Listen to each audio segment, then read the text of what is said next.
Good morning. Dan Earhart reporting the rest of the news Tuesday.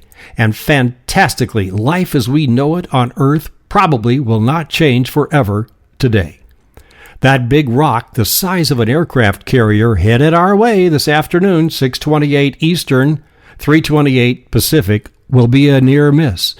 But it'll come closer than the moon, so just a little squidgy, little more this way, and, well... Did you see those pictures of horses drawn on cave walls 30,000 years ago?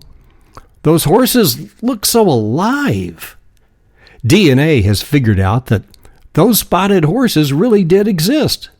There's sure a lot of caves in the south of France.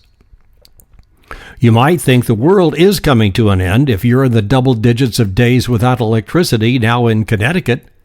Mia Farrell lives there, and she just keeps her refrigerated things outside. Says it works fine.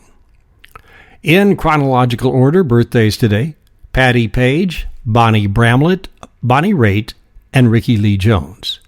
Stairway to Heaven came out November 8th, 1971. Last Friday, NASA's Deep Space Command sent one to our old friend Voyager 2.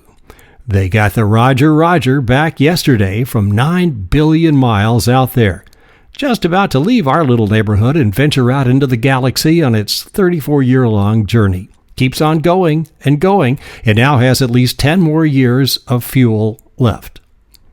Astronomers have found a new way to look for life in other worlds.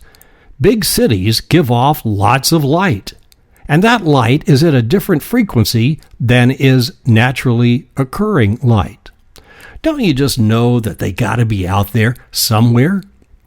But the White House says no, we're not in contact with any extraterrestrials, and there's no evidence they've ever contacted us. A crummy 80,000 jobs were added to the American economy last month, and that's just enough to keep up with population growth, so there's really no change. Live in Phoenix? 2/3 of all homes are underwater there, and that's not from the Salt River. Close to 1/3 of all American home mortgages are worth less than what's owed, 29%, and it's not expected to bottom out until sometime next year. But it is expected to bottom out sometime next year. So, what happened on Bank Transfer Day last Saturday? Well, lots of action for credit unions. 3 times the usual number of new accounts in Seattle. Better heeled customers, too. Millionaires, some of them. Tired of too big to fail.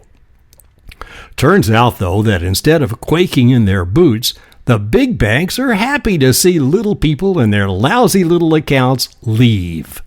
It cuts their FDIC insurance premiums, and they really want the higher returns associated with larger accounts.